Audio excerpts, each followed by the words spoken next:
টাকা পয়সা রোজগারের অর্থ বুঝি এই জন্তু জানোয়ার ফজরের নামাজ পড়ে না, এই অসভ্য এই ছেলে আপনার উপার্জনের টাকা খায়,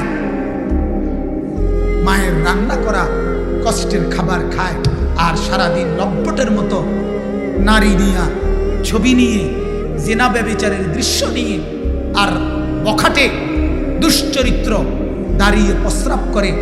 চরিত্রের হদিস নাই, কথার কোনো আগা মাথা নাই, চুলের কোনো ডুক নাই, খারাইয়া মতে না বইয়া মতে, তার কোনো চাল চরিত্র নাই। ছি ছি ছি ছি মিয়া, একজন মুসলমান আপনি ভাবা উচিত আপনি এটা মানুষ বানাইতেছেন না জন্তু করতেছেন। জীবনের অর্জন কি? আরে জীবনের অর্জনটা কি মিয়া? যার ছেলেই বদ আখলাক সে 1 কোটি টাকার সোফা দিয়া করবে, কথা বলেন না। যার মেয়ে অসভ্য দুশ্চরিত্র, যে মেয়ে বেহায়া, যেই মেয়ে সারা রাত আরেক ছেলের সাথে অশ্লীল আলাপ করে মোবাইলে, ওই জানোয়ার পাইলা 1 কোটি টাকার বাড়ি করে আপনার ফায়দা কি? কথা বলেন না। যার বিবিরে পুরা গ্যারাম দেখে, রাস্তার ড্রাইভার, রাস্তার বখাটের ছেলে, সবাই যার স্ত্রীকে মেয়েকে দেখে হাসে, টিটকারি করে, মস্কারি করে, এই পুরুষের জীবন বেঁচে থাকার চাইতে ওই পানিতে ডুব দিয়া মরে যাওয়া ভালো। মরে যাওয়া ভালো না? আপনি বলেন না ছেলেদের কি বলে, কি মজা পাইছে এই পর্যন্ত? হাজার হাজার মোবাইলের মধ্যে বেডি দেখা কি সুখ পাইছে? মিলছে কি জীবনে বলে? অশ্লীলতার মধ্যে সুখ কি? গুনার মধ্যে সুখ কোথায়? নর্তকীর নাচের মধ্যে সুখ কোথায়? সে সুখে আছে? সে সুখে আছে যে হাসে, যে নায়ক নায়িকা মানুষের হাসি দেয়, ভালোবাসা শিখায়, তাদের জীবনেই তো ভালোবাসার বড় অভাব। তারাই তো চরম দুঃখী, তাদের চোখের পানি তো রাত্রে ঝরে, তাদেরই তো স্বামী সন্তান স্ত্রী নিয়ে অনেক বেশি অশান্তি। হ্যাঁ, নিজের পুত্রের পরিচয় দিতে পারে না, সন্তানের পরিচয় দিতে পারে না, চোখের পানিতে বুক ভাসায়। এই সুন্দরী, এই রূপসী, এই প্রেম, এই ভালোবাসার কি অর্থ আছে?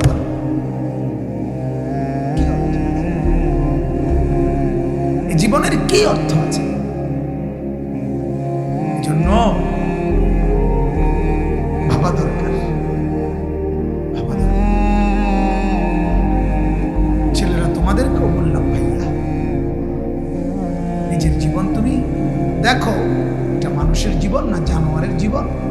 তুমি দেখো কেমন লাগে তোমারে। তুমি একটু তোমার শরীরটা প্রস্রাব করছো 10 বার, সারাদিন রাত মিলে ধরো একবারও পানি নিলা না, টয়লেট পেপার টিস্যু পেপার ব্যবহার করলা না, তোমার শরীরে পেশাবের দুর্গন্ধ, তুমি এত অপবিত্র, এত দুর্গন্ধ, তুমি ভদ্র কোনো ছেলে হইতে পারো?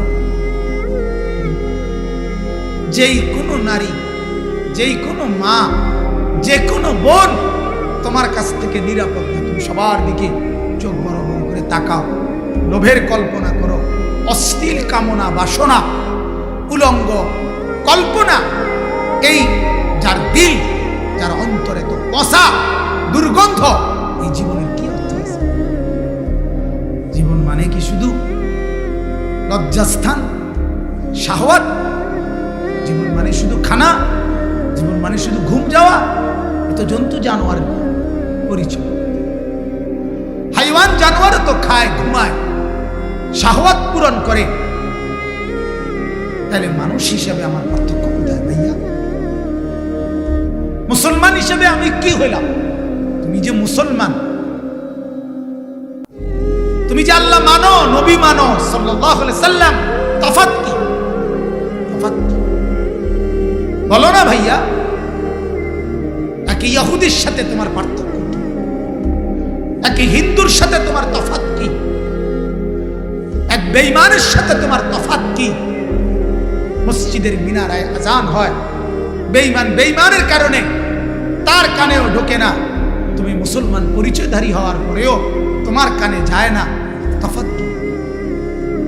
পার্থক্য কোথায়? আল্লাহ নবী সাল্লাল্লাহু আলাইহি ওয়াসাল্লাম বলেন, ফারকু মা বাইনানা ওয়া বাইনাল কুফরি আস-সালাহ। নবীজি বলেন, স্পষ্ট হাদিস, আমাদের মাঝে আর কাফেরের মাঝে পার্থক্য নামাজ। কি বলেন? নামাজ। রাসূলুল্লাহর হাদিস। তুমি কি মুসলমান না কাফের না বেঈমান? নবীজি বলেন, বুজার পরিচয় হলো নামাজ। নামাজ। তোমার কপালে সেজদা নাই, তুমি মুমিন কেন ভাইয়া? যারা যারা এশার নামাজ পড়ো নাই বন্ধু, এতক্ষণ পর্যন্ত হয় বুট খাইলা, নাহলে বাদাম খাইলা, নাহলে মোবাইল টিপা, বেড়ি দেখলা, বন্ধু বান্ধবের সাথে ব্যাট খাইলা, ঠেঙ্গালি দিলা, তো কি হয়েছে মিলাইয়া? অর্জন কি?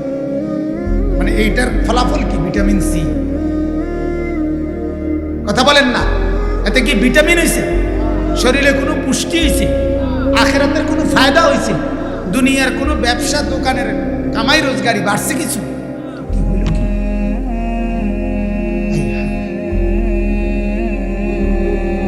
ইন্নাল্লাযীনা ইউহিব্বুনা আন তাশিআল ফাহিশা ফিল্লাযীনা আমানু লাহুম আযাবুন আলীমুন ফিদ দুনিয়া ওয়াল আখিরাহ ওয়াল্লাহু ইয়ালামু ওয়া আনতুম লা তা'লামুন। কোরআনে আল্লাহ বলেন, যাদের দ্বারা সমাজে, মুসলমানের পরিবেশে, ইমানদারদের সমাজে অশ্লীলতা, ফাহেশা, বেহায়াপনা, নির্লজ্জতা প্রসার লাভ করে, আল্লাহ তাআলা বলেন, আমি তাদের জন্য দুনিয়াতেও, ফিদ দুনিয়া ওয়াল আখিরাহ, দুনিয়াতেও আখিরাতেও বড় মর্মান্তিক আযাব রেখেছি। কষ্ট তুমি আখিরাতেও পাবা, কষ্ট তুমি দুনিয়াতেও। হাজারো নারী দেখে মজা পাইয়া লাইছো, তো এটার কষ্ট দুনিয়াতেও, দুনিয়াতেও, আখিরাতে তো আছেই, দুনিয়াতেও আছে। কিন্তু দুনিয়া ওয়াল আখিরাহ কোরআনের স্পষ্ট আয়াত। এজন্য বাপ, মেহেরবানি করে আজকের জন্য না, শুধু সব সময়ের জন্যই বললাম, তু আগার মেরা नहीं बनता ना बनो अपना तो बन। একজন ছেলেও যদি বোঝো ভাই, তাহলে আমার সার্থক। একজনই বোঝো, আল্লাহ পাক যদি বুঝ দান করে। কথা এটাই, তুমি আমার জন্য কোনো উপকার করো না, তুমি দেশের কোনো উপকার করো না, সমাজের যদি কিছু করতে না পারো করিও না। আপনা তো বান, নিজের জন্য তো কিছু করো, নিজের ভালোটুকুই করো, নিজের কল্যাণটাই করো না ভাইয়া। আর 10 জন ভালো মানুষকে জিজ্ঞাসা করো, যেগুলো ছবি, নর্তকীর নাচ, জিনা আর ব্যভিচারের দৃশ্য, গান বাদ্য, গেমস, এরপরে লম্পটের মতো রাস্তায় ঘোরা, এটা কি সম্মানের কোনো বস্তু দুনিয়াতে কিনা? জিজ্ঞাসা করো ভাই। পৃথিবীতে এটা করে কেউ দামি হয়েছে কিনা? আখিরাত বাদ দাও, দুনিয়ায়।